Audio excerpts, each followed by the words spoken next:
reconhecidamente registrado no Conselho Profissional e, portanto, como é papel e dever dos conselhos, dar a segurança a esse síndico quando da contratação de um profissional. Esse é o maior papel dos conselhos profissionais, CREA, CAL, que é exatamente dar a possibilidade de garantia dessa prestação de serviço devidamente habilitado à sociedade quando contratar o referido serviço. Aí é uma questão que cabe aqui ao debate, que é como não existe, na verdade, um escopo técnico detalhado e definido, amarrado sobre essa questão de laudo predial, de autovistoria, pode menos, pode mais, qual é o ponto de equilíbrio, a recomendação do CAL tem sido para que os profissionais sigam exatamente essas normas da ABNT e já incluímos até a última, que passa a vigorar agora dia 18, que são as novas regras para reformas e obras e edificações. Portanto, são referências, não quer dizer que são normas específicas para laudo, são referências que os profissionais do ramo, do setor, com a sua experiência e a sua prática diária, nos apontam como o melhor caminho a ser seguido. A atuação dos conselhos, e não pode ser diferente, é também a de fiscalização da atividade da atribuição dos profissionais. Então, por exemplo, no caso dos arquitetos e urbanistas, profissionais e empresas que estejam realizando vistorias técnicas sem o devido registro no Conselho serão autuados sem a menor sombra de dúvida.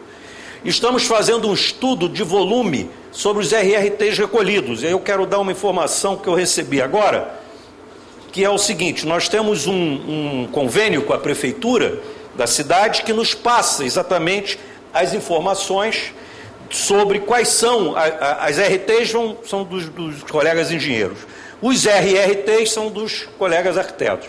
Então a gente solicita, recebemos esses dados e, para vocês terem uma ideia, isso também é um número super atualizado, do total de, deixa eu dar aqui o número certo, do total de 7.850 laudos de vistoria até agora, segundo a Prefeitura, isso é dado da Prefeitura, para autovistoria foram realizadas 7.850 ações, 7.850 laudos. Desses laudos, o colega que fez a abertura já nos disse isso, né? Uma grande maioria recomenda a necessidade de obras, de intervenções, né? Mas o que eu quero chamar a atenção é o seguinte: de 7.850 laudos, 3.590 atestam adequação da edificação, 4.260 atestam necessidade de obras. Desse total, 2.494 RRTs, ou seja, das RRTs, do total de laudo, né, que recolheu RRT e ART, desses 7.000 e poucos, 2.494 são oriundos dos arquitetos e urbanistas. Isso dá um total de 416 profissionais de arquitetura e urbanismo que registraram RRT de autovistoria. Ou seja, 416 profissionais recolheram 2.494 RRTs. Esse dado é desde do ano passado para cá.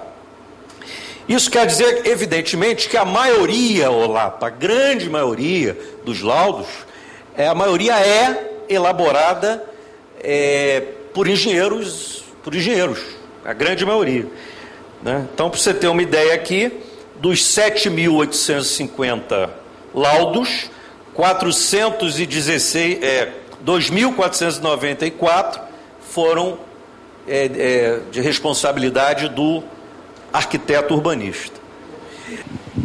Esse profissional em empresas, Milton Lima, do Clube de Engenharia, esses profissionais em empresas que não estejam sem registro no CAL, que eles que não estão registrados para fazer essa vistoria, é que estão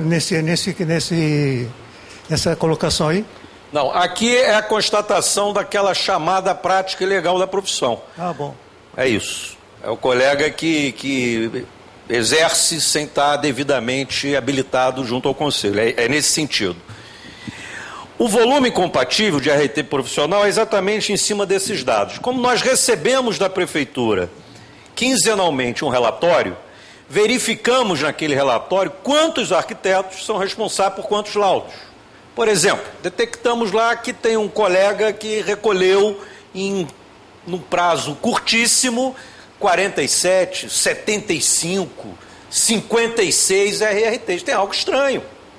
É impossível, com todo respeito, carinho e consideração, é impossível que um colega consiga, em 2, 3 meses, produzir 40, 50 laudos. Laudos sérios.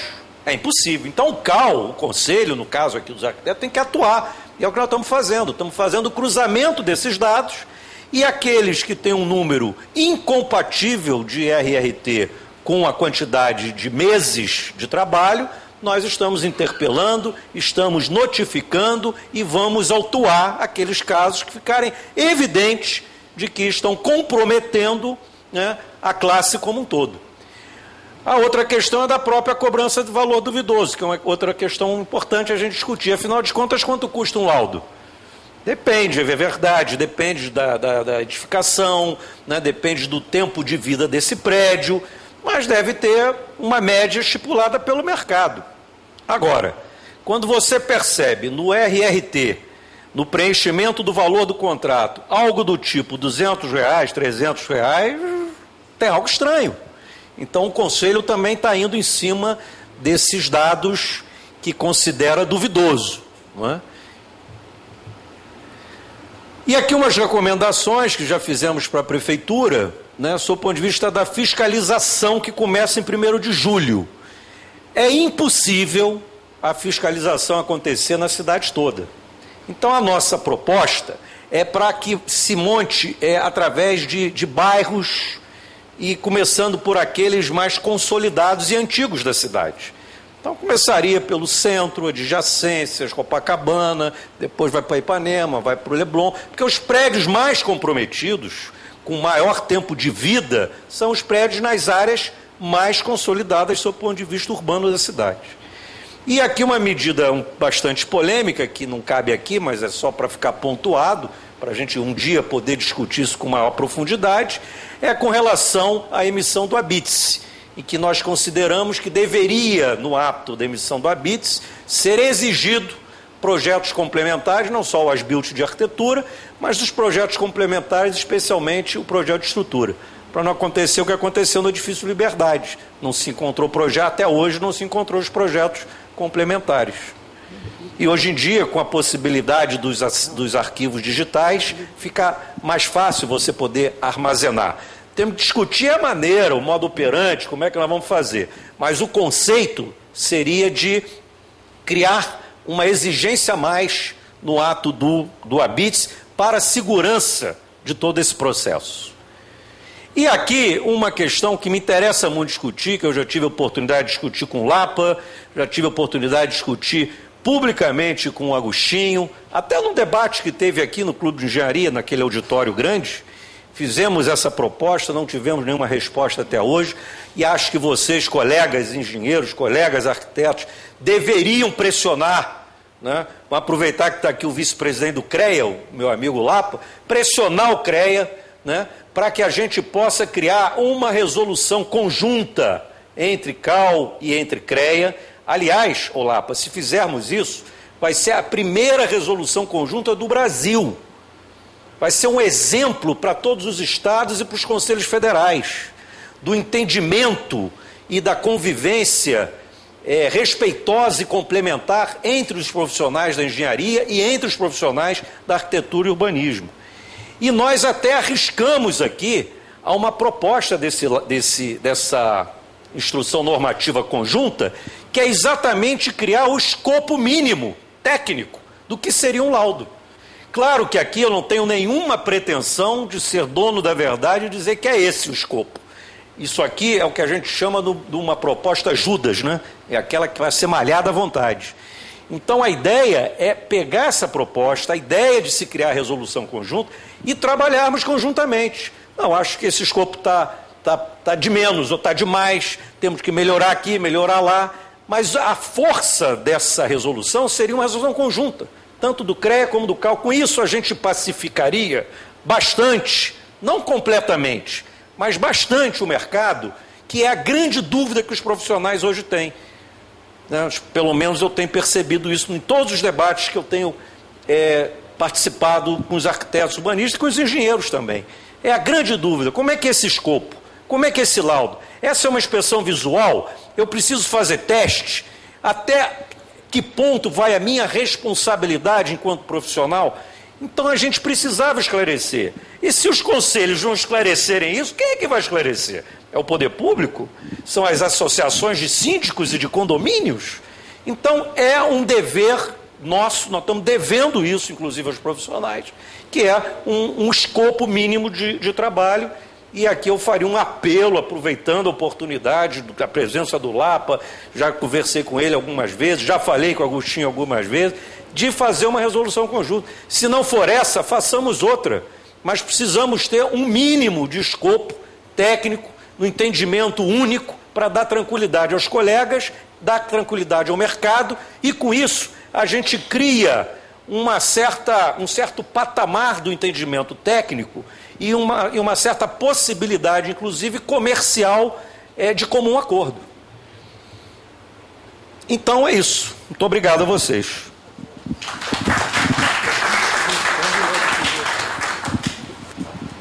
Bom, agora é o Lapa, então.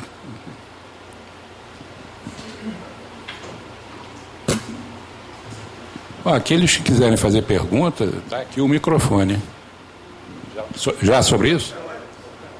Vamos esperar então lá para fazer a... Bom, boa tarde, colegas. Fico muito satisfeito aqui de seguir após a brilhante exposição do nosso companheiro Sidney Menezes, né, com quem nós temos efetivamente feito um trabalho conjunto, né, especialmente no que se refere a essa lei. Não sei se todos lembram, mas quando ocorreu aquele terrível acidente do edifício Liberdade, nós aqui do Clube de Engenharia, na ocasião eu era vice-presidente do Clube de Engenharia, eu sou conselheiro vitalício aqui do clube, o clube é a minha casa. Eu estou, nesse momento, eu sou conselheiro representando o Clube de Engenharia no CREA, né? Eu estou como vice-presidente do CREA. Mas, na verdade, eu sou um associado aqui do Clube de Engenharia e eu acho que o melhor local para nós conversarmos sobre esse assunto é realmente o Clube de Engenharia. Afinal de contas, o clube abriga tanto engenheiros, arquitetos e geólogos, meteorologistas e os vários profissionais que estão inscritos no sistema, né? Tanto no sistema Confea-CREA quanto no sistema CAL. E, na ocasião, nós procuramos responder às perguntas da imprensa e tal. Estivemos com representantes do prefeito, estivemos no Câmara de Vereadores, apresentamos, inclusive, uma proposta de lei na Câmara de Vereadores relativo à lei, uma proposta de lei de autovistoria. Nossa grande preocupação estava relacionada a obras feitas de uma maneira que não tinha assim nenhuma organização, né? O que acontece ainda, é que muitas das obras de reforma elas eram feitas sem um profissional, engenheiro, arquiteto, acompanhando essa obra. E